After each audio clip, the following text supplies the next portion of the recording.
Jadi mengutuk bangsa Israel itu sama saja cari penyakit. Karena musuhnya adalah Tuhan sendiri. Oleh karena itu kenali spiritnya. Jangan ikut-ikutan orang yang tidak paham firman Tuhan. Kalau mereka tidak paham, mereka ngutuk, ya itu urusan mereka. Kita yang ngerti jangan ikut-ikutan, saudara.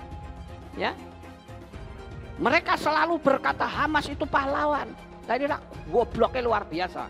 Ya, lawang yang nyerang dulu kok malah dianggap pahlawan. Yang benar yang mana? Cara berpikir itu otaknya kebalik, saudara. Sekarang kalau saudara tak pukul, terus saya dianggap oh Pak Lukas pahlawan. Itu bagaimana, saudara? Logika berpikirnya itu sampai di mana? Seperti yang kemarin saya ungkapkan, kalau orang bilang lo itu dulu-dulunya. Kalau dulu-dulunya itu miliknya Israel. Wong kitab suci sudah menulis kok. Paham Bapak Ibu? Saya sudah terangkan itu kemarin. Shalom Bapak Ibu Saudara-saudari yang dikasih Yesus dan Yesus kasih. Kita tadi sudah mendengar cuplikan khotbah Bapak Pendeta tadi yang begitu sangat luar biasa. Sangat berani memberitakan kebenaran. Biarlah kebenaran ini didengar oleh banyak orang. Sebelum kita mendengarkan khotbah fullnya Bapak Pendeta ini, kita lihat dulu pelayanan kami ini ya. Nah ini pelayanan kami ini. Ini 95% dulunya Bani Kedar Nebayot ya, percaya Yesus Kristus sebagai Tuhan dan Juru Selamat. Saudara, sudah 5 tahun kami melayani di sini. Sudah banyak sekali ya yang percaya Yesus Kristus sebagai Tuhan dan Juru Selamat. Mereka dapat pekerjaan di Depok, di Kerawang, di Karawaci, di mana-mana. Akhirnya datang lagi yang baru. Ya, dapat pekerjaan lagi, mereka kerja di daerah, di luar daerah ya. Datang lagi yang baru. Jadi jumlahnya kurang lebih kalau kita hitung 1000 sudah ada lah selama 5 tahun ya. Saudaraku yang saya kasih dalam Tuhan Yesus, dukung terus pelayanan ini supaya pelayanan ini semakin hari semakin banyak memenangkan jiwa-jiwa khususnya Bani Kedar dan Nebayot. Ya, nanti kita lanjutkan ya untuk mendengarkan khotbah Bapak tadi ini. Silakan. Ya, jadi saya katakan saya akan soroti tentang spirit atau roh yang ada di balik penghapusan nama Israel. Jadi kita sudah jelas ya Bapak Ibu, dari awal saja saudara sudah bisa menangkap spirit apa yang ada. Ya. Jadi perang ini sebetulnya adalah bergeraknya spirit yang dulu pernah muncul di dengan berbagai macam cara dengan satu tujuan, musnahkan Israel dari muka bumi ini. Nah sekarang ayo saya akan ajak mulai melihat spirit yang pertama tentang pemusnahan Israel. Yang pertama yaitu dari Firaun. Ingat, yang pertama kali mau menghapus Israel siapa? Firaun. Ingat baik-baik itu. Nah di situ Firaun itu hendak memakai 2 orang bidan, namanya Sifra dan Pua. Karena menurut Firaun menghapus dengan cara yang bersih tanpa ketahuan, yaitu dengan memakai bidan-bidan. Karena dialah yang menolong kelahiran orang-orang Israel di tanah Goshen. Jadi yang paling gampang kalau dia memusnahkan kan ketahuan, betul nggak Bapak Ibu? Wah jahat itu Firaun. Nah supaya tidak kelihatan jahat, setan itu kan begitu. Nih aku orang baik kan gitu. Padahal jahatnya minta ampun.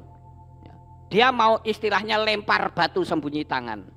Dia pakai Sifra dan Pua.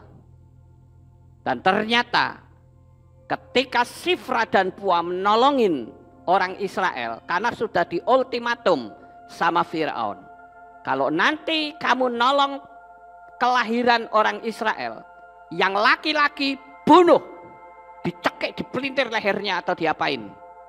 Tapi kalau perempuan ya biarilah dia hidup. Tapi Sifra dan Pua itu takut akan Elohim, saudara. Sehingga 2 orang ini dia membiarkan orang Israel hidup dengan alasan waktu saya datang ke sana mereka sudah melahirkan. Lah kalau saya bunuh lah aku konangan. Ngerti nggak Bapak Ibu? Tujuannya apa sebetulnya Firaun menyuruh membunuh mereka ini? Tidak lain adalah genosida. pemusnahan orang Israel. Sudah ditindas, ya, suruh bikin batu bata, kelahirannya pun harus dimusnahkan. Ternyata tidak berhasil. Akhirnya setan belang ini ketahuan, yaitu apa? Dia bikin peraturan sendiri, musnahkan semua orang Israel. Saya akan bacakan saudara-saudara tentang Sifra dan Pua ini yang sangat luar biasa. Saya ambil dari kitab Bereshit atau Kejadian 32 ayat 27 sampai 28. Dan dia bertanya kepadanya, siapa, ini yang tadi ya, yang ini. Keluaran atau Shemot 1 atau Keluaran 1 ayat 15 sampai 22. Saya akan bacakan. Dan berkatalah Raja Mesir kepada para bidan yang membantu persalinan wanita Ibrani. Yang satu bernama Sifra dan yang kedua bernama Pua. Lalu ia berkata, apabila kamu menolong persalinan wanita Ibrani dan memperhatikan waktu anak itu lahir, jika itu anak laki-laki kamu harus membunuhnya, dan jika anak perempuan dia boleh hidup. Namun bidan-bidan itu takut kepada Elohim, dan mereka tidak melakukan seperti yang Raja Mesir telah mengatakannya kepada mereka. Dan mereka membiarkan setiap bayi laki-laki tetap hidup. Dan Raja Mesir memanggil bidan-bidan itu dan bertanya kepada mereka, mengapa kamu berbuat demikian dan membiarkan hidup setiap bayi laki-laki? Dan bidan-bidan itu menjawab kepada Firaun, sebab wanita-wanita Ibrani tidak seperti wanita-wanita Mesir, karena mereka kuat. Sebelum bidan itu datang kepada mereka, mereka telah bersalin. Dan Elohim berbuat baik kepada bidan itu, dan berlipat gandalah bangsa itu, serta menjadi sangat kuat. Dan karena bidan itu takut akan Elohim, maka dia meneguhkan rumah tangga mereka. Dan Firaun memerintahkan seluruh rakyatnya dengan mengatakan, setiap anak-anak laki-laki yang dilahirkan, kamu harus melemparkannya ke dalam sungai. Tetapi setiap anak perempuan, kamu harus membiarkannya hidup. Inilah genosida yang pertama untuk menghapus Israel dari muka bumi ini. Ketakutan Mesir yang berusaha untuk memusnahkan Israel, itu membuat banyak bayi-bayi pada zaman Mose harus mati dibunuh. Hanya Mose yang selamat karena dikelekke, saudara. Ya, sehingga Mose itu selamat. Dan kita lihat spirit apa yang ada di balik pemusnahan Israel ini. Itulah spirit setan. Pertanyaannya adalah, genosida pertama ini berhasil atau gagal? Gagal, saudara. Ya sudahlah, gagal sudahlah. Nggak akan bisa. Apakah seperti itu? Tidak. Namanya setan, dia tidak pernah menyerah begitu saja. Dia pakai cara yang lain. Yang kedua, setan memakai Balak bin Zipor. Nah, inilah yang sekarang spiritnya sedang bekerja di hari-hari ini, ya. Balak bin Zipor, saudara-saudara. Pola ini digunakan oleh Balak bin Zipor untuk memusnahkan orang Israel, karena untuk perang secara fisik tidak akan pernah menang, saudara. Jadi Israel itu mau diperangi macam apa, nggak akan bisa menang, nggak akan bisa kalah, saudara. Selalu Israel itu menang. Ya, karena Tuhan kasih kekuatan yang sangat luar biasa. Nah, sekarang saya akan bacakan di dalam kitab Bamidbar atau kitab Bilangan pasal 22 ayat 9 sampai 12. Dan Elohim datang kepada Bileam dan berkata, siapakah orang-orang yang bersamamu ini? Dan Bileam berkata kepada Elohim, Balak anak Zipor, Raja Moab, mengirim utusan kepadaku. Lihatlah, ada bangsa yang keluar dari Mesir dan mereka menutupi permukaan bumi. Datanglah sekarang dan serapahlah mereka bagiku. Semoga aku mampu untuk berperang dengan mereka dan menghalau mereka. Dan berfirmanlah Elohim kepada Bileam, janganlah engkau pergi bersama mereka, dan janganlah engkau mengutuk bangsa itu, karena mereka diberkati. Bileam sudah diingatkan oleh keledainya, tetapi sayang sekali keledainya malah diajak debat, saudara. Jadi kalau begitu, yang goblok itu keledainya atau tukang ngutuknya? Ya, tukang ngutuknya itu yang goblok, saudara-saudara. Lawang keledai ngomong kok harusnya kaget. Loh, keledai saya kok bisa ngomong? Ada apa ini? Harusnya kan begitu. Malah diajak debat kusir. Orang kalau mata rohaninya sudah ditutup, itu kebenaran tertutup bagi dia. Apapun yang disampaikan, sebenar apapun, akan selalu ketutup. Jadi, mengutuk bangsa Israel itu sama saja cari penyakit. Karena musuhnya adalah Tuhan sendiri. Oleh karena itu kenali spiritnya. Jangan ikut-ikutan orang yang tidak paham firman Tuhan. Kalau mereka tidak paham, mereka ngutuk, ya itu urusan mereka. Kita yang ngerti jangan ikut-ikutan, saudara. Ya, mereka selalu berkata Hamas itu pahlawan. Nah, inilah gobloknya luar biasa. Ya, lawang yang nyerang dulu kok malah dianggap pahlawan. Yang benar yang mana? Cara berpikir itu otaknya kebalik, saudara. Sekarang kalau saudara tak pukul, terus saya dianggap Pak Lukas pahlawan. Itu bagaimana, saudara? Logika berpikirnya itu sampai di mana? Seperti yang kemarin saya ungkapkan, kalau orang bilang, lo itu dulu-dulunya. Kalau dulu-dulunya itu miliknya Israel. Wong kitab suci sudah menulis kok. Paham Bapak Ibu? Saya sudah terangkan itu kemarin. Makanya saya katakan kenali spiritnya. Bangsa ini dipilih oleh Bapak Yahweh untuk dijadikan objek kasih sayangnya. Yaitu dari Abraham, Yitzhak, dan Yakov. Yang namanya diganti menjadi Israel. Jadi disinilah setan tidak suka. Apalagi Bapak Yahweh katakan, kalau keturunan Abraham itu akan menjadi seperti bintang di langit. Ini jelas menimbulkan kecemburuan dari setan. Makanya dengan berbagai macam cara dia berusaha untuk memusnahkan. Apakah genosida yang kedua ini berhasil? Gagal juga, saudara. Sekali lagi ini bicara genosida. Saya tidak akan membahas tentang siapa itu Balak bin Sipor. Saya tidak akan berbicara tentang peristiwa ini. Karena saya hanya menyoroti spirit apa di balik pemusnahan bangsa Israel ini. Ya, kita lihat yang ketiga. Pembuangan di Babel. Di dalam kitab Melechim Bet atau Dua Raja-Raja. Pasal 24 ayat 10 sampai 16. Saya bacakan. Pada waktu itu pasukan Nebukadnezar Raja Babylon datang ke Yerusalem dan mengepung kota itu. Dan Nebukadnezar Raja Babylon datang menyerang kota itu. Sedangkan pasukannya mengepungnya. Lalu Yoyakim Raja Yehuda keluar mendapatkan Raja Babylon. Dia sendiri, ibunya, pegawai-pegawainya, para perwira dan sida-sidanya. Raja Babylon menangkapnya pada tahun yang ke-8 masa pemerintahannya.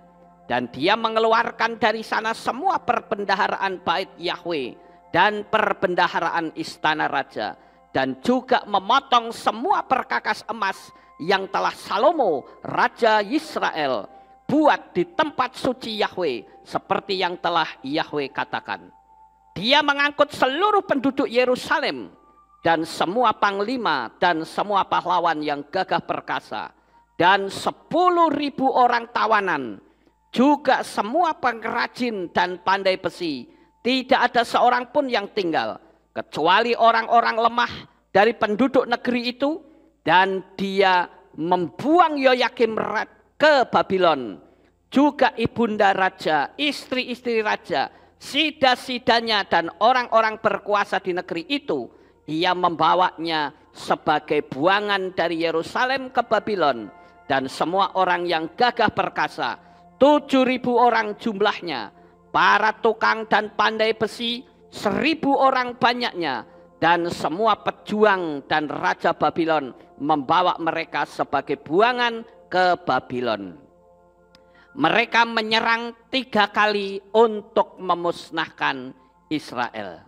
Nah, pembuangan ke Babel ini sebetulnya adalah merupakan pola yang pernah dilakukan oleh Raja Asyur. Kalau kita lihat saudara, Raja Asyur itu punya cara agar kerajaan-kerajaan yang ditaklukkan itu tidak memberontak di masa depan, yaitu dengan cara apa? Diambil dan dibuang. Dan dalam hal ini ditaruh di Babel. Separuh dibuang ke tempat lain, separuh lagi di tempat yang lain. Strategi ini ditiru oleh Babel. Itu sebabnya bangsa Israel saat dikalahkan, diangkut ke Babel dan tidak tanggung-tanggung. Banyak orang-orang pintar yang diambil dan diberi jabatan untuk memajukan kerajaannya.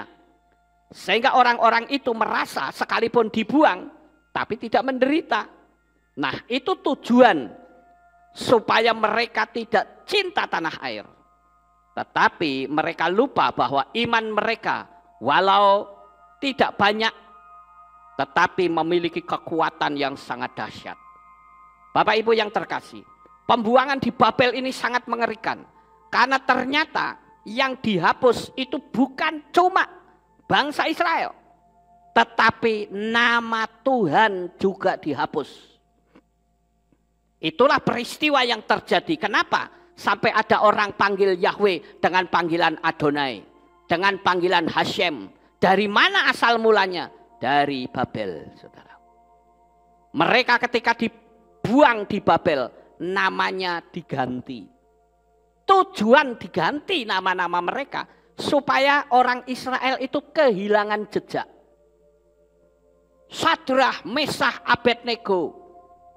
Itu nama yang top, bahkan menjadi nama pendeta. Tapi sayang mereka tidak tahu bahwa itu sebetulnya adalah nama berhala sesembahannya suku orang Babel, saudara. Bapak pendeta Mesah, wow gagah banget. Bapak pendeta Sadrah, itu nama berhala, saudara.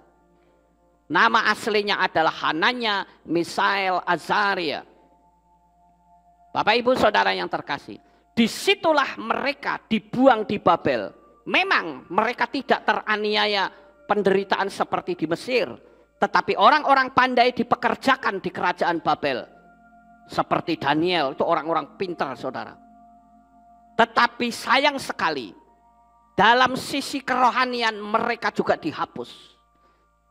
Mereka tidak boleh nyanyi puji-pujian kepada Bapa Yahweh. Makanya dulu nama Yahweh yang tenar menjadi hilang. Disinilah tempatnya saudara.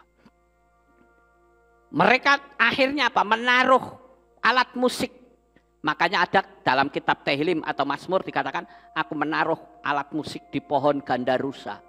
Kenapa? Karena sudah nggak bisa lagi untuk nyanyi. Kamu berani nyanyi disiksa di situ. Ya udahlah, lebih baik diam. Walaupun secara diam-diam mereka tetap berdoa, menyanyi, pujian. Makanya ketahuanlah si Daniel, sehingga sampai dimasukkan ke dalam singa.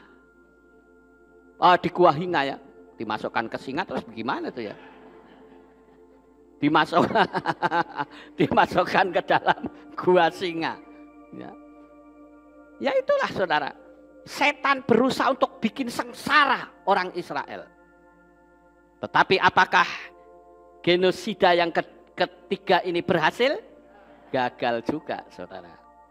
Mereka membawa orang Israel, dan ini adalah upaya penghapusan atau depopulasi dengan caranya yang nampaknya baik.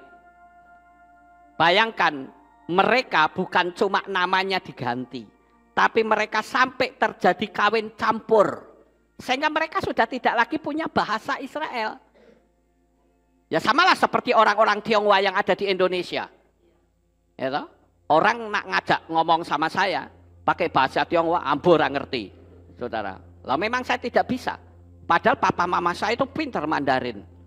Kalau omong-omongan berdua pakai Mandarin, Dulu saya pernah minta diajari, Pak, bu aku diajari Mandarin. Ojo katanya, nanti kamu sengsara di Indonesia. Karena kamu akan mengalami tekanan hebat. Sudah tidak usah. Ya jadi kalau saya disuruh bahasa Mandarin ya tidak bisa. Bisanya cepek, nopek, gopek, cejing, gojing, cemban. Paling bisanya itu saudara. Kasihan banget ya. Keturunan Tionghoa tapi nggak bisa. Lah ini kan sama seperti kasusnya itu. Menghapus saudara. Sehingga kehilangan jejaknya. Sampai-sampai nama Tionghoa di Indonesia hilang. Hampir sebagian hilang saudara.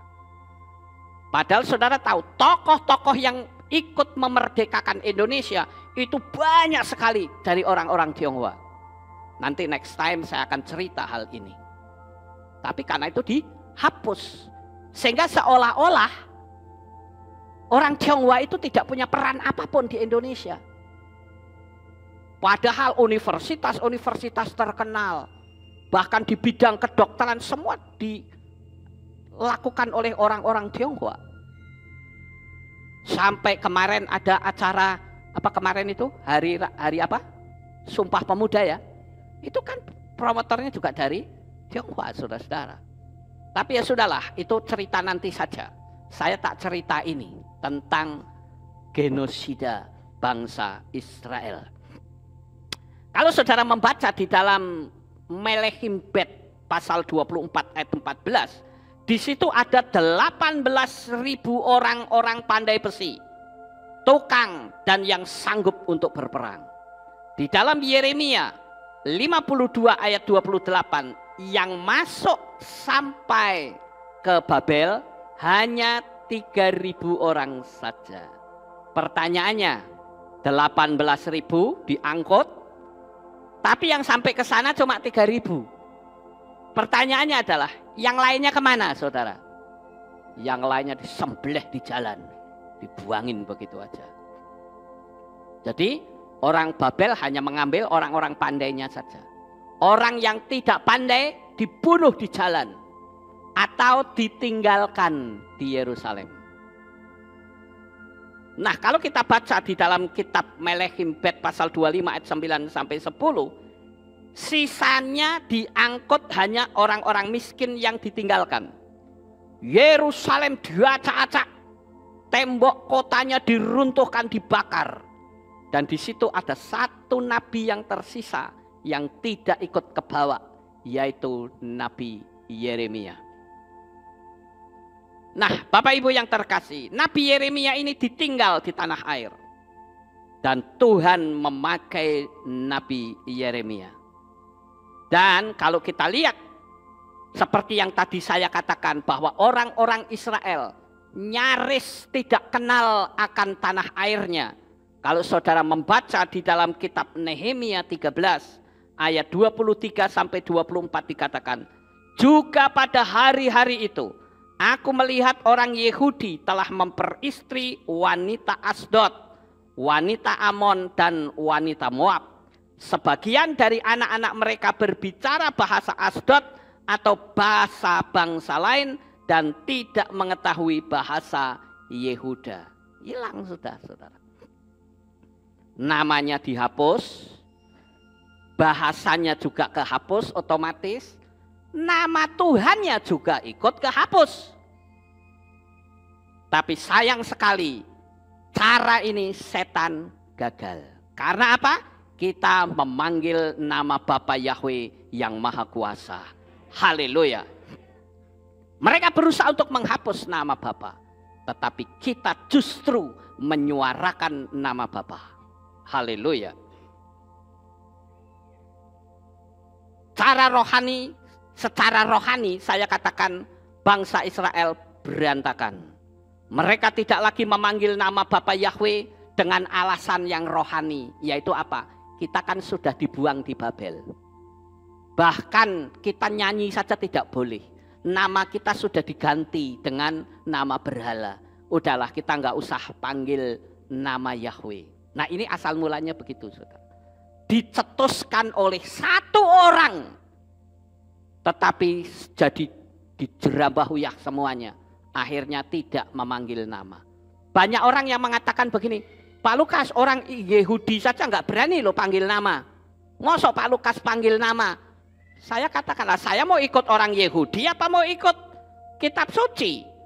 Saya ikutnya kitab suci. Kalau kitab suci katakan panggillah namanya, ya saya panggil. Paham Bapak Ibu? Kalau Anda tidak mau memanggil, mau ikutin polanya genosida, silakan. Tapi kalau saya akan saya panggil, apapun resikonya. Kenapa kita takut? Apalagi kalau ada bapak-bapak pendeta. Maaf, Anda takut yang ditakutkan apa? Takut dipecat? Takut tidak terkenal? Takut tidak dapat pelayanan? Jangan takut, selama kita ada dalam pihaknya Bapak Yahweh, Dia sendiri yang akan tolong kita. Haleluya. Jujur saudara, kalau jemaat yang tidak panggil karena tidak tahu, saya maklum. Tapi kalau pendeta, saya guames terus terang, ya, membiarkan jemaatnya binasa. Karena itu adalah pola genosida. Nama Bapa kok dihapus, ya. Apalagi mereka bikin, ya ini, mereka mulai tidak lagi membahas Torah.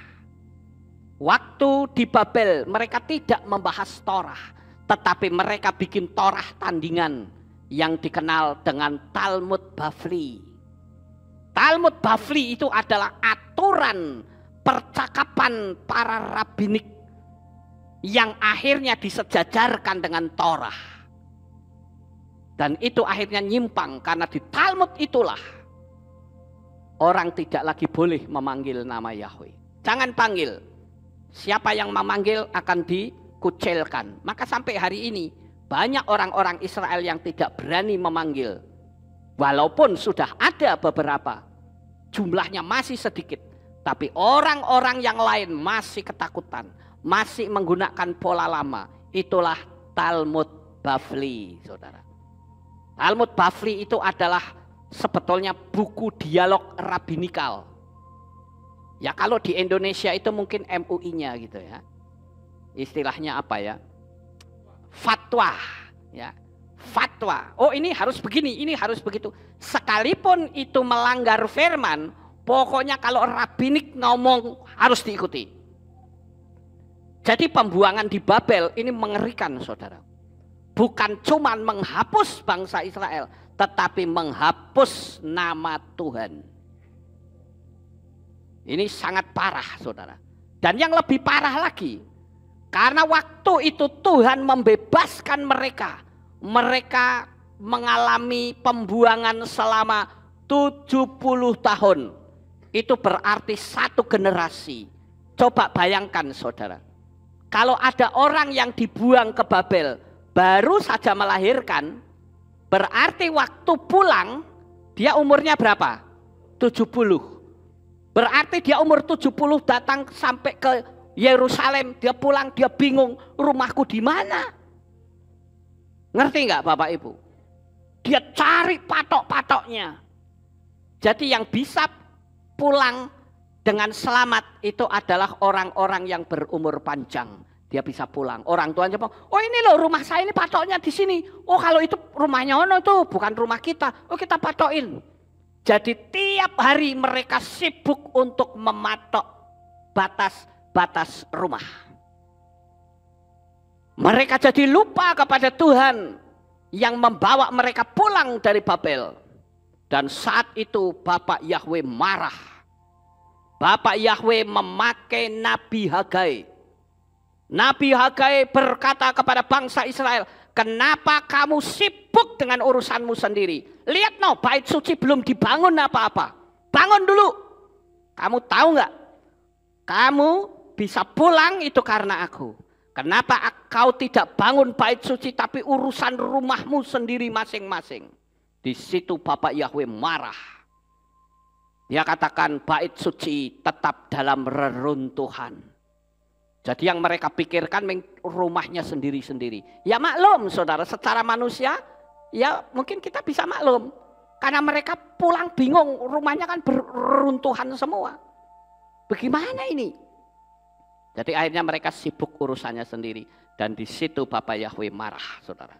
Dia memakai Nabi Hagai agar tidak ngurusin urusan pribadinya dulu.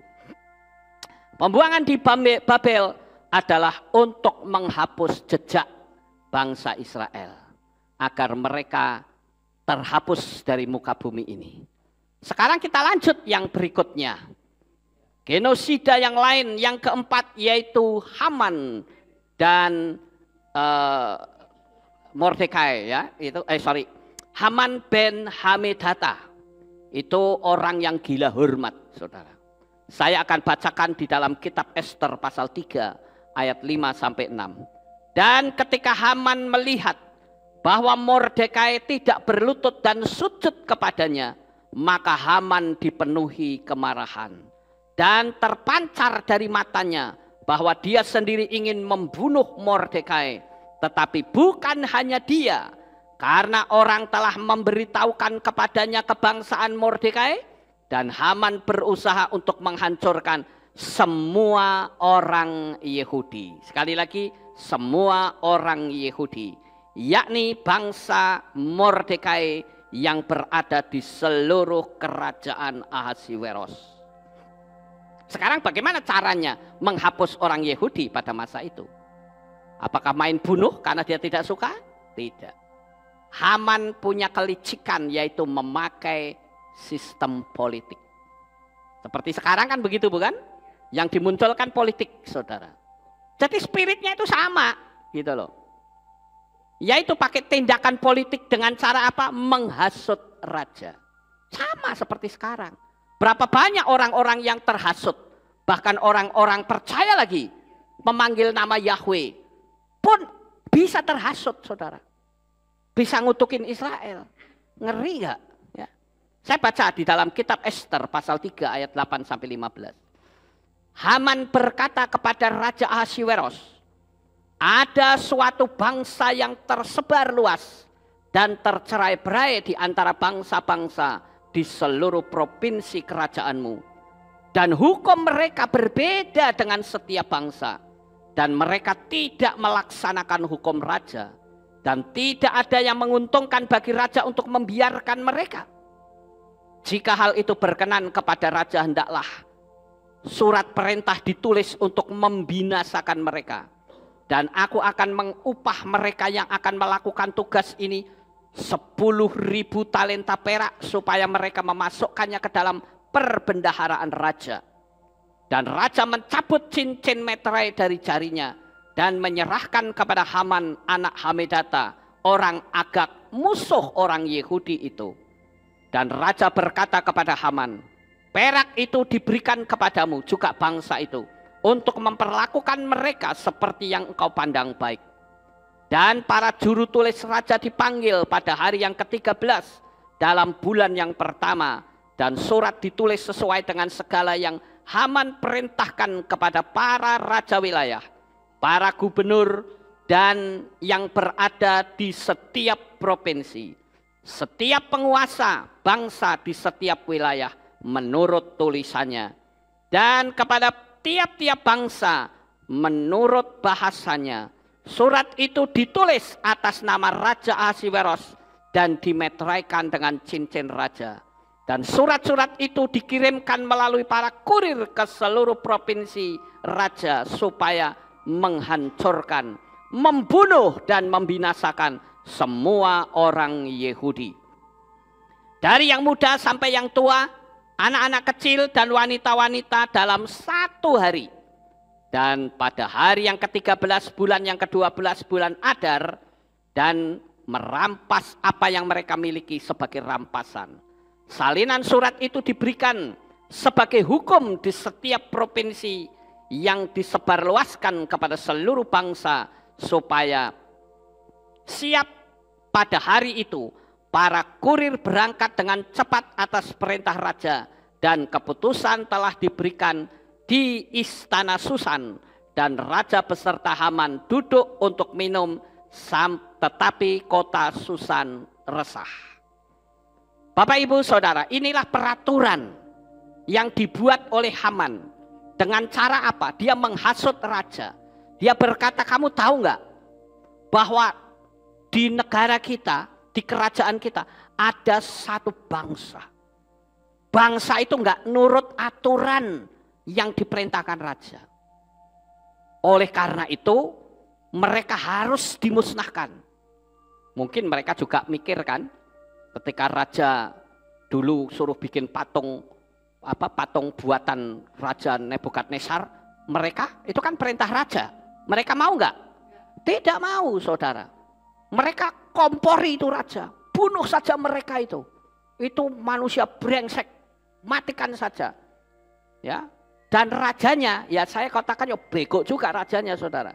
Bukannya diselidiki dulu main ho-oh aja. Ya. Harusnya diselidiki dulu, saudara. Bener nggak ini omongannya si Haman ini?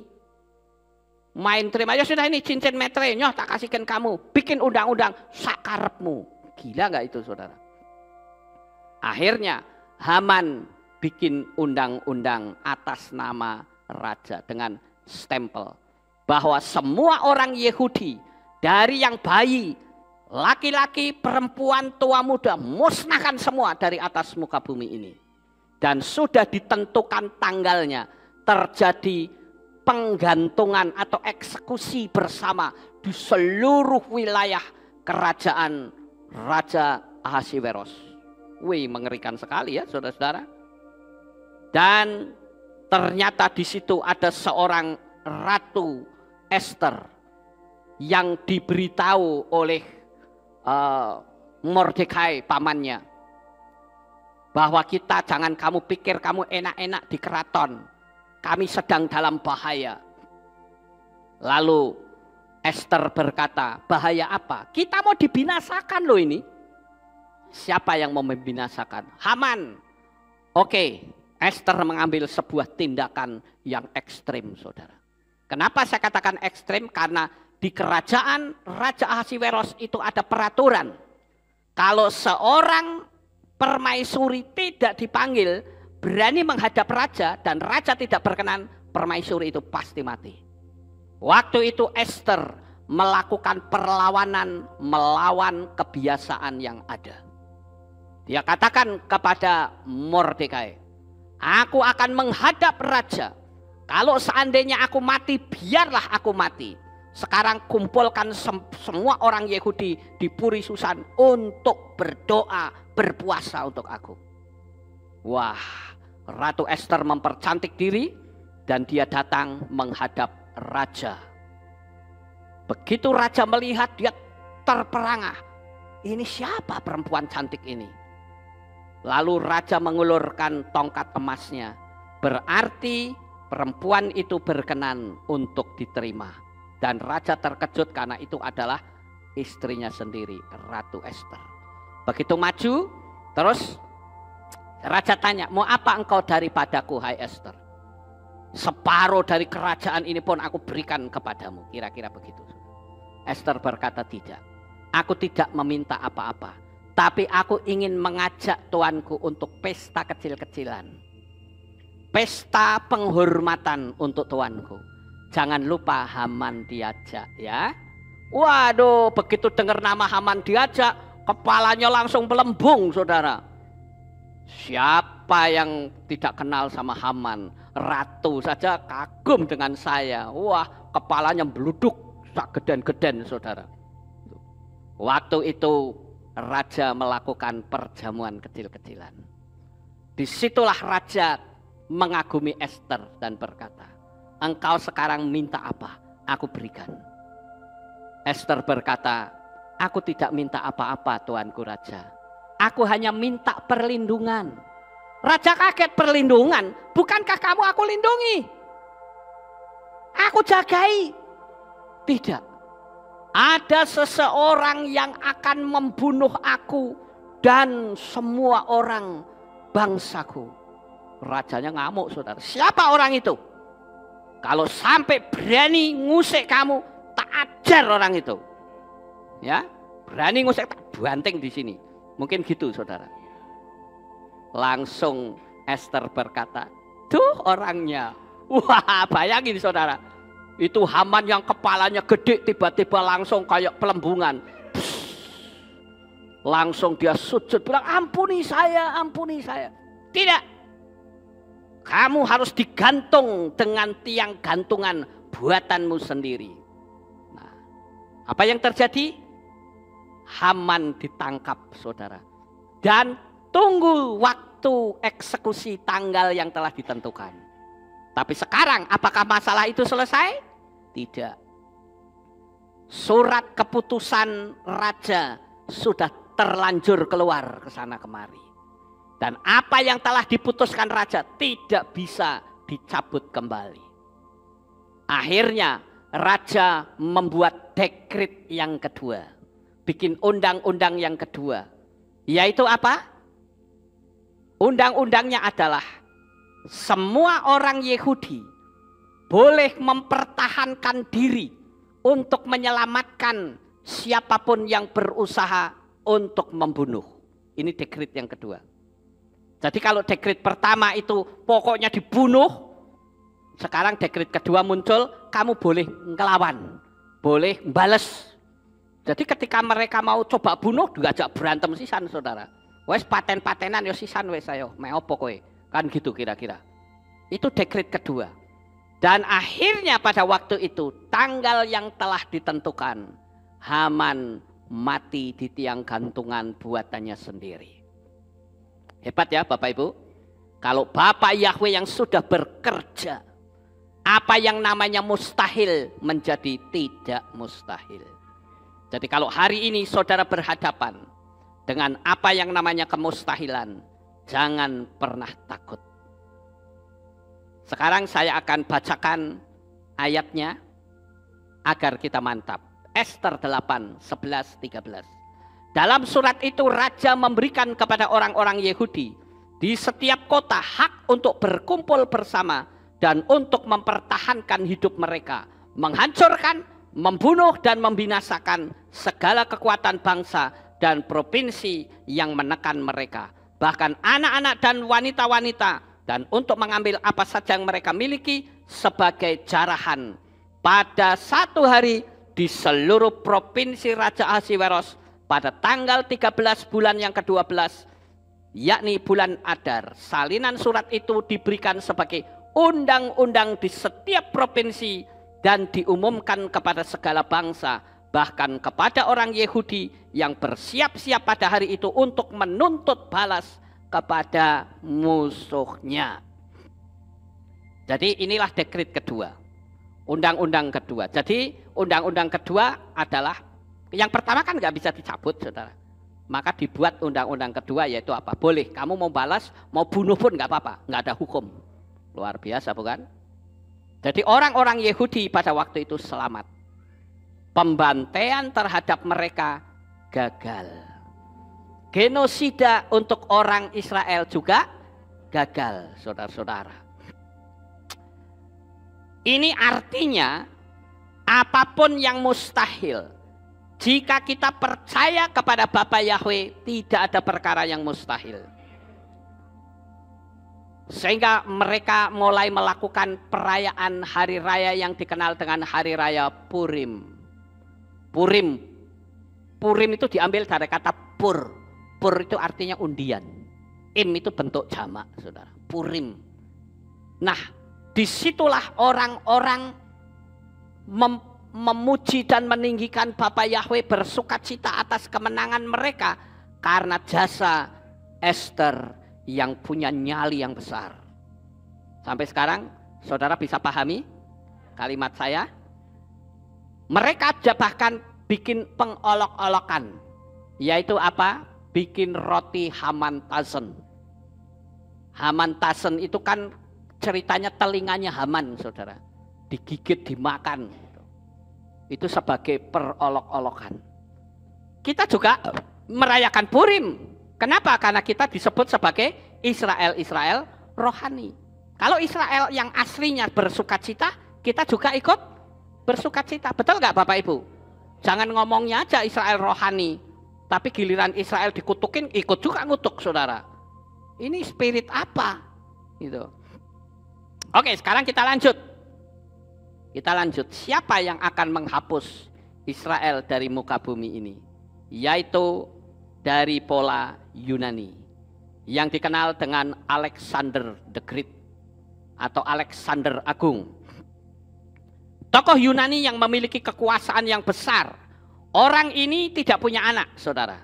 Sehingga kerajaan diambil alih oleh 3 jenderalnya, yaitu Kassander, Lysimachus, dan Seleucus, ya, dan Ptolemy.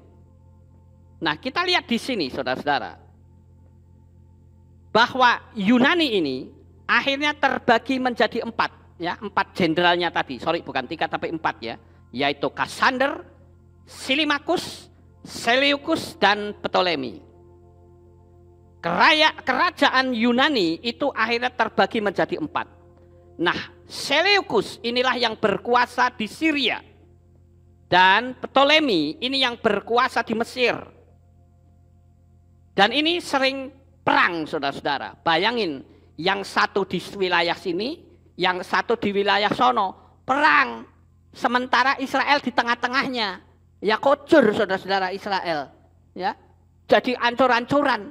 Itu upaya setan untuk menghapus Israel dengan berbagai macam cara. Dan peperangan ini sampai 5 kali sehingga Israel jatuh ke tangan Seleucus. Dan tahun 175 sebelum Masehi berkuasalah dinasti Seleucus, seorang raja yang bernama Antiochus Epiphanes. Ini raja gila ini, saudara. Ya, raja ini luar biasa jahatnya, sampai menyebut dirinya sebagai dewa. Dia mencetak gambar dirinya di atas mata uang, sehingga orang-orang Yahudi menyebutnya bukan Epiphanes, tetapi Epiphanes, atau orang yang disebut sinting. Epiphanes itu nama aslinya, tapi orang Yahudi menyebutnya Epiphanes atau orang sinting, saudara. Orang yang otaknya terbalik. Ini kekejaman Yunani ini luar biasa. Tujuannya tetap sama spiritnya, yaitu menghapus Israel, saudara-saudara. Orang ini sangat benci sekali dengan Yahudi. Karena orang ini gila emas. Sehingga orang Yahudi melemparkan koin emas agar diambilin, tetapi dia merasa dihina. Sehingga kembali niatan membunuh orang Yahudi itu sangat kuat sekali. Orang ini sangat dibenci oleh orang Yahudi. Karena dia ngacak-ngacak bait suci. Dengan mengangkat imam siapa saja yang bisa menyogoknya. Orang ini berusaha untuk membunuh orang-orang Yahudi. Jadi imam-imam yang menguasai bait suci disogok dengan duit. Suruh ikutin programnya dia. Ada yang mau? Menurut saudara ada yang mau? Banyak, saudara. Ternyata banyak imam yang otaknya main duit. Ya. Begitu diiming-imingi duit, langsung dia tunduk. Mau apa saja. Kalau saudara membaca di dalam kitab 2 Makabe pasal 5 ayat 12 sampai 14. Saya lupa untuk menuliskannya, ya. Tapi itu ada di 2 Makabe 5 ayat 12 sampai 14. Satu hari ada 80.000 orang Yahudi yang dibunuh. Mereka menyerang orang Yahudi pada hari Sabat agar orang Yahudi tidak bisa membalas karena itu hari kudus.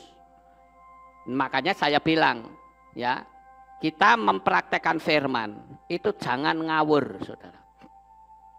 Makanya ada kitab Kohelet, ya, kitab pengkhotbah dikatakan jangan terlalu saleh karena akan membahayakan dirinya sendiri. Orang Yahudi ini terlalu saleh sehingga dia pegang, oh, pokoknya kalau hari Sabat tidak boleh ngapa-ngapain, apalagi berperang, itu salah, nggak boleh.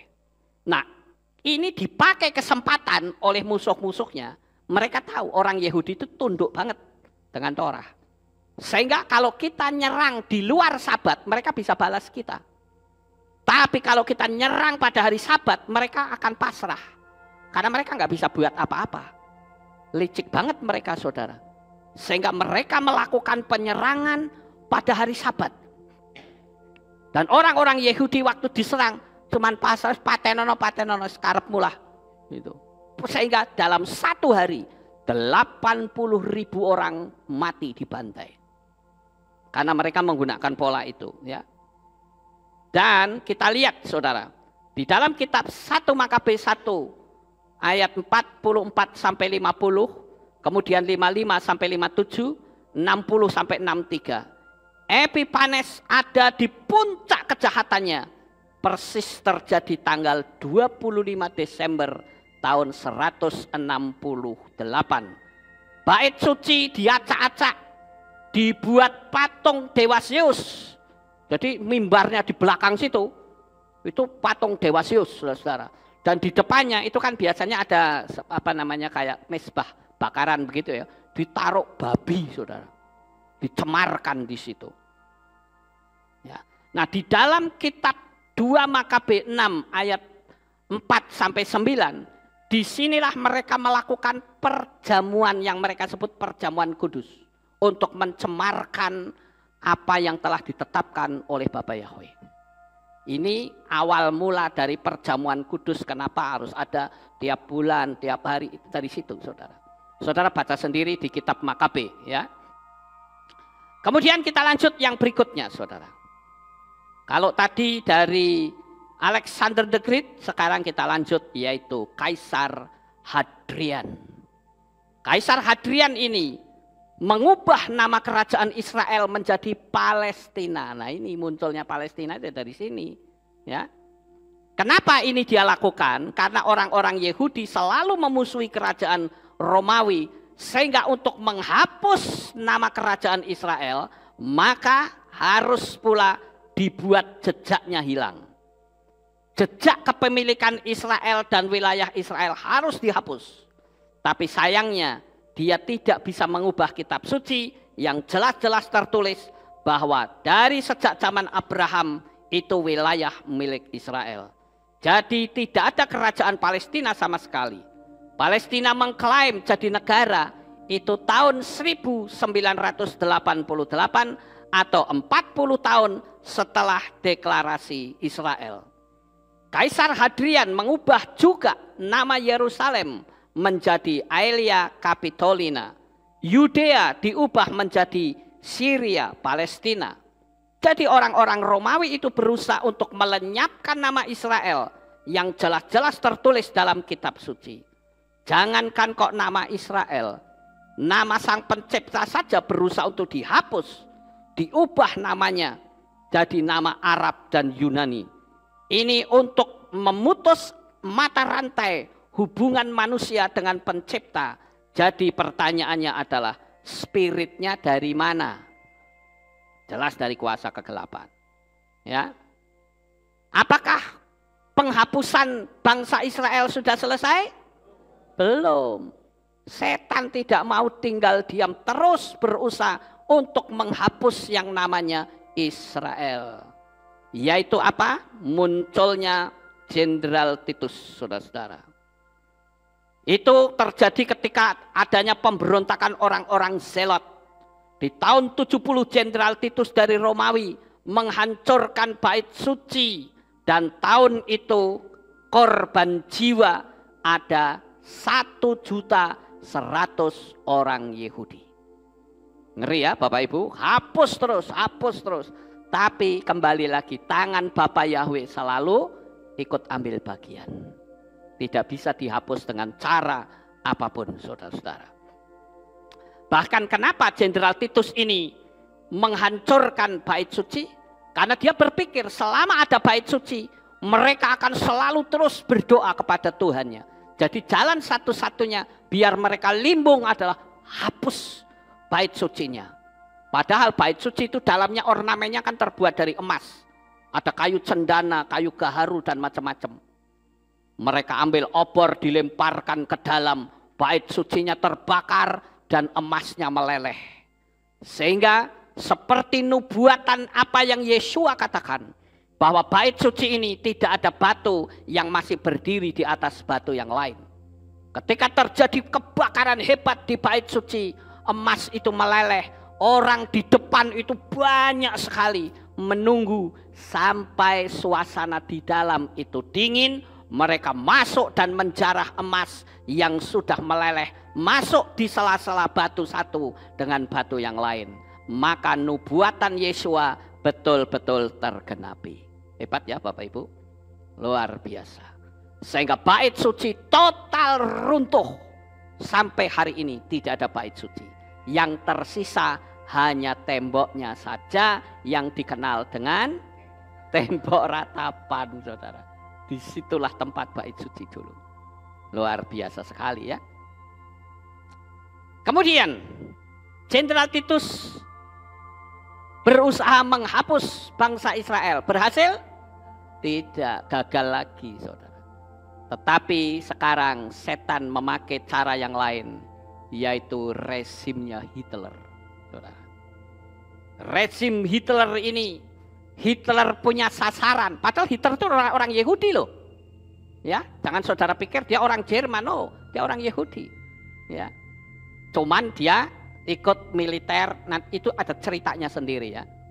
Dia itu tiap pagi sebetulnya dia kalau duduk itu melihat menara Benediktus. Dia melihat calon-calon kayak pendeta gitu ya, naik sepeda, mereka itu senang, aku sekali waktu pingin seperti mereka. Ya, tapi ternyata keinginannya gagal. Dia masuk militer dan naik terus sampai akhirnya, kisah singkat cerita, dia berusaha untuk membinasakan orang Yahudi. Kalau saudara pergi ke Israel, saudara masuk ke museum Israel yang dikenal dengan Yad Vashem, saudara akan melihat kekejian Nazi, saudara. Jutaan orang dibantai habis-habisan. Sampai dikumpulin kacamatanya, itu ada satu ruangan besar isinya kacamata melulu. Belum lagi di situ ada diorama bagaimana orang-orang Yahudi dibelah perutnya, diambil kulitnya dan dipakai untuk kap lampu. Kemudian dipakai untuk percobaan mata, yaitu dicungkil matanya tanpa bius loh saudara. Cuma diikat, dicungkil matanya. Kemudian dipakai untuk percobaan dalam bidang kedokteran. Ini gila sekali saudara. Anak-anak kecil, ibu-ibu dimasukkan ke ruang gas, digas di sana, mati semuanya. Kalau saudara lihat, apalagi kalau saudara lihat juga ya di YouTube kan ada tuh, ya, tur ke Auschwitz, saudara, penjara camp konsentrasi di Auschwitz di Polandia kalau nggak salah. Itu mengerikan sekali itu, tempatnya itu sangar, saudara. Saya bisa bayangkan bagaimana seandainya saya ada di situ. Tiap-tiap hari akan selalu dicekam oleh rasa takut yang hebat. Karena tiap-tiap hari mereka harus melihat orang-orang yang mereka sayangi dibantai di depan matanya sendiri. Saya bilang kalau mereka nggak gila aja luar biasa. Tapi saya bersyukurnya apa? Iman mereka tetap teguh sampai hari matinya. Rezim Hitler, mereka menyasar 9 juta orang Yahudi, tetapi mereka hanya mendapatkan 6 juta orang Yahudi. Wakilnya Hitler yang bernama Josef Mengele, dalam satu hari dia bisa membantai 150.000 orang dengan senapan mesin. Mereka dibantai, dibikin lubang yang besar, ditembakin sampai pelurunya habis, kemudian dibuldoser ditutup. 150.000 orang mati, saudara. Luar biasa sekali. Dan saya katakan pembantaian genosida oleh Hitler ini mencapai 6 juta. Waktu saya masuk ke museum Yad Vashem, di situ ditunjukkan gambar-gambar anak-anak kecil. Seumur Kenan, seumur Sirel. Saya masuk. Itu duka cita, roh duka cita itu dalam sekali saudara. Luar biasa. Udah gitu didukung lagi dengan musik. Ya, luar biasa. Saya bisa bayangkan bagaimana anak-anak diseksa. Dihabisin. Ini adalah pola dari spirit yang sama. Apakah genosida melalui rezim Hitler itu selesai? Tetap gagal juga, saudara. Nah sekarang muncul negara-negara yang lain. Cina tiba-tiba membuat pernyataan menghapus Israel dari peta dunia. Ini berarti siap-siap untuk dia terima akibatnya, saudara. Karena mereka berhadapan bukan dengan manusia, tapi berhadapan dengan Tuhan. Cina dan negara-negara lain ikut ngutukin, saudara. Terus kutuk terus, saudara-saudara. Apakah dengan dikutuk itu bangsa Israel lalu habis? Tidak. Pembelaan Bapa Yahweh sekalipun tetap lolos, muncul kutukan-kutukan, ya, tapi tetap tidak habis. Yang lucu lagi, kemarin saya lihat sebuah video menteri besar Pahang di Malaysia, mereka ngutuk Israel, tapi yang keluar hancurkan Palestina, hancurkan Palestina, hancurkan Palestina. Lidahnya dipelintir oleh Tuhan, tapi untung teman-temannya datang memeluk dia. Salah. Menteri besar Pahang Malaysia, saudara. Di depan banyak orang orasi. Hancurkan Israel, tapi yang muncul hancurkan Palestina, hancurkan Palestina. Dari belakang dipeluk sama temannya, salah kamu ngomong. Gitu. Kira-kira zaman dulu seperti itu Bileam, saudara. Karena Bileam kan disuruh ngutuk Israel. Tapi yang muncul bukan terkutuklah Israel, tapi diberkatilah Israel. Oh ya, jengkel musuhnya, saudara. Lah mau pakai duit kok, malah kamu memberkati apa-apaan kamu. Bila yang mau lah aku meh ngutuk tapi metune kok berkat.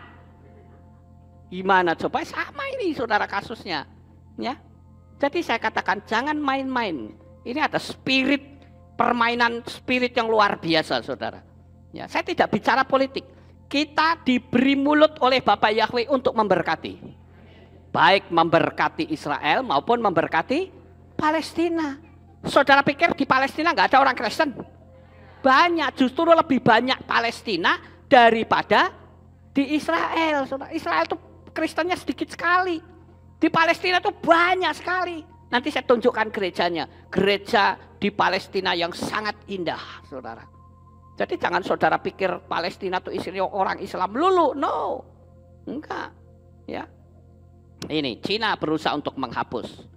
Nah sekarang yang ini saudara, hari ini nih ya, kalau nggak salah hari ini nih, hari ini ya, ini ada aksi akbar Aliansi Rakyat Indonesia Bela Palestina, dan sangat disayangkan di situ PGI dan KWI ikut ambil bagian. Astaga, ya.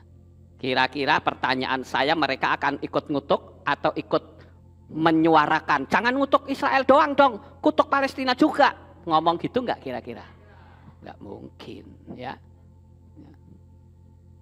Inilah yang saya katakan, orang-orang Kristen, maaf kalau saya bilang pengecut, saudara, tidak paham firman Tuhan, ikut-ikutan demi keamanan diri. Kalau saya jadi jemaat, saya orang pertama keluar dari gereja itu, ya. Kita diberikan mulut bukan untuk mengutuk tapi memberkati. Hamas juga perlu didoakan. Karena mereka manusia-manusia yang sama dengan kita. Mereka hanya dipakai oleh setan untuk membinasakan. Karena mereka sudah dikuasai oleh kebencian. Lah kita yang tidak dikuasai kebencian, ya jangan ikut-ikut membenci. Paham Bapak Ibu? Kita doakan, mau Palestina kayak mau Hamas kayak mau Israel kayak, berkati semuanya, doakan mereka. Amin. Jadi kalau kita mau jujur, jangan berpihak pada negara tertentu, tapi bantu mereka dengan bendera kemanusiaan dan perdamaian, bukan malah ngutuk. Ini benderanya bendera kemanusiaan loh. Ya, betul ya Bapak Ibu? Ini benderanya kemanusiaan. Jadi kita harus sadari bahwa ini spiritnya apa. Kita lanjut yang berikutnya. Nah ini, kenali spiritnya yang selalu sama.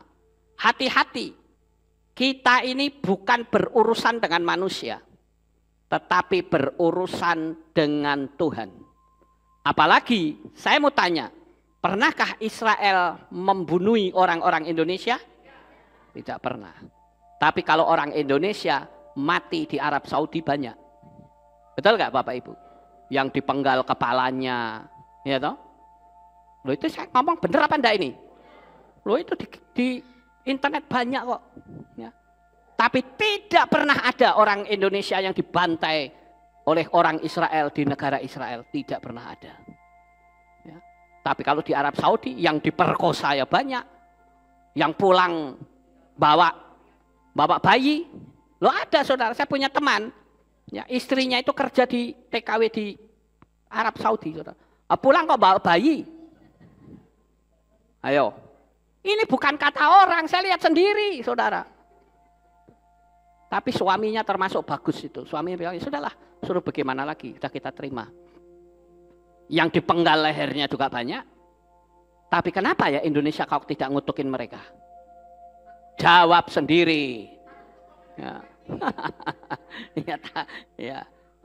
Oke, sekarang kita lanjut ya. Terus ada lagi nih. Ya. Kita lihat yang berikutnya. Nah ini. Ada yang teriak lagi, ayo kita boikot negara Israel. Bener nih, sudah mau memboikot produk Israel. Kalau sudah mantap boleh coba. Nanti lihat hasilnya sebulan aja saudara.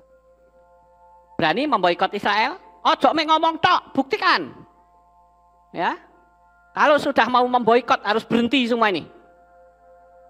Ngomongnya memboikot Israel tapi masih pakai Facebook. Nah, Facebook kan orang Israel. Orang Yahudi. Mark Zuckerberg itu kan orang Yahudi, betul gak? Ya. Itu yang kedua dari kiri apa? Instagram kan? Itu punya orang Yahudi. Ya. Terus ini WhatsApp, Intel. Berarti kalau mau memboikot Israel, jangan main komputer, berhenti. Ayo, berani? Jangan cuma ngomong tok, konsekuen harusnya. Jadi zaman batu nanti, saudara. Ya, nih flash disk, Google, laser, YouTube, komputer, Albert Einstein, teori relativitas, kemudian HP, rudal, semua dari Israel. Ayo, berani konsekuen kak? Cuma ngomong tok, ya. Kalau konsekuen saya dukung, saudara.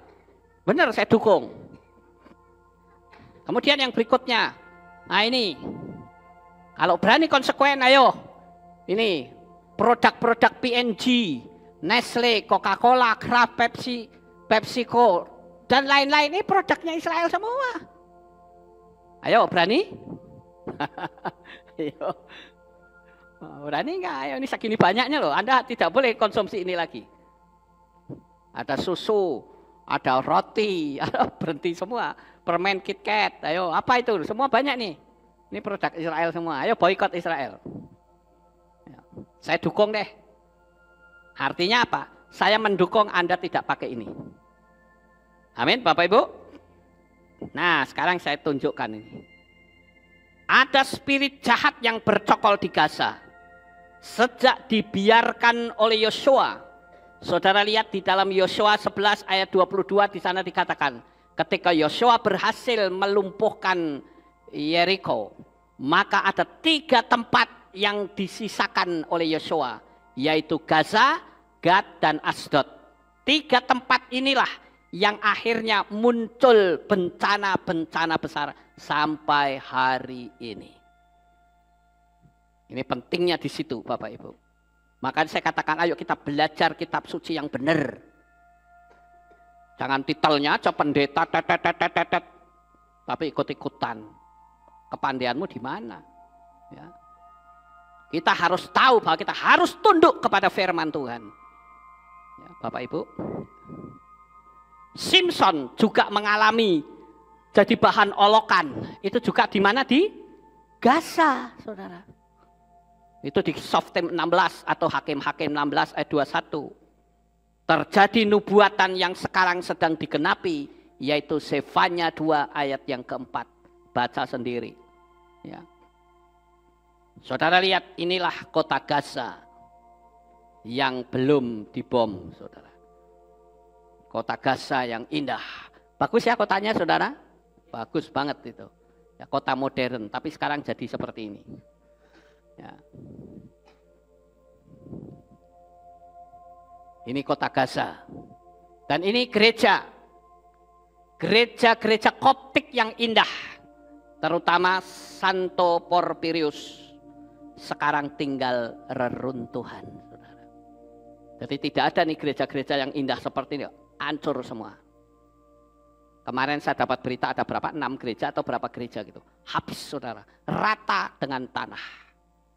Itulah akibat dari peperangan. Ya. Makanya saya katakan kita sebagai anak-anak Bapa Yahweh harus kita itu menyadari kita itu sedang berurusan dengan dunia gaib, dunia yang tidak kasat mata. Kita jangan terpancing, hati kita mesti selalu kita jaga. Amin. Siapakah Filistin itu? Nah, Bapak Ibu yang terkasih, banyak orang yang mengatakan Filistin dan Palestina itu adalah orang yang sama atau bangsa yang sama. Saya katakan salah. Palestina itu orang Arab, saudara-saudara. Bahasanya bahasa Arab. Sementara orang Filistin itu kalau diurut-urut itu justru dari Yunani. Karena kalau kita lihat Goliat ini tidak bersunat, saudara-saudara. Saudara ingat bukan? Ketika Daud berkata, siapa orang yang tidak bersunat ini berani ngelawan pasukan Israel. Akhirnya dia lawan itu dengan batu, saudara. Sementara orang-orang Filistin itu orang yang bersunat karena dia ikut Islam. Ya. Begitu juga dengan Hamas. Itu orang yang bersunat. Kita juga iya, karena kita ikutin Torah. Ya. Sementara mereka ini adalah dari Eropa atau rumputnya sudah beda, saudara. Jadi kalau kita lihat di sini, saya kasih jawaban karena banyak yang tanya apakah Filistin itu sama dengan Palestina? Tidak, itu beda, saudara. Pagi hari ini saya sudah sampaikan kepada saudara sekalian.